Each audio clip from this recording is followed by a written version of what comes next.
જય જિનેન્દ્ર, જય મહાવીર. આપણી જિંદગીની સફર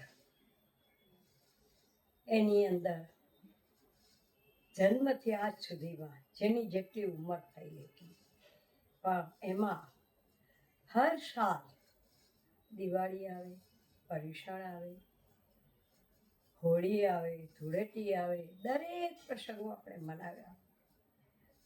પણ આત્માનો પ્રસંગ તો એક પર્યુષણ જ છે.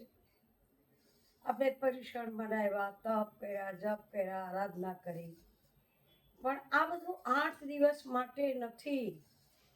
આપણું બધું જ ઓછામાં ઓછું લાંબા સમય સુધી ટકવું જોઈએ. આપણે પાપ કરીએ છીએ 12 મહિના અને પ્રાયશ્ચિત કરવા માટે એક જ દિવસ રાખ્યો છે, વધુમાં વધુ 8 દિવસ.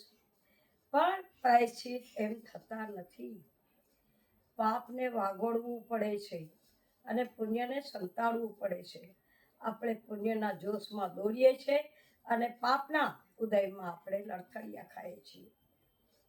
જિંદગીની સફર 5 અક્ષરમાં છે. 2.5 અક્ષર જન્મ લીધો અને 3 અક્ષર મૃત્યુ મરણ બાકી છે. એની અંદર આપણે આપણી જિંદગી પૂરી કરવાની છે. એની અંદર કેટલા સત્કર્મો કર્યા એનું લિસ્ટ હવે માંડો, અને દુષ્કર્મ કેટલા થાય છે એનું લિસ્ટ માંડો. ખાલી રાતના 10 મિનિટ બસ આંખ બંધ કરીને જો કે આજના આખા દિવસમાં મારાથી સત્કર્મ કેટલા થયા, દુષ્કર્મ કેટલા.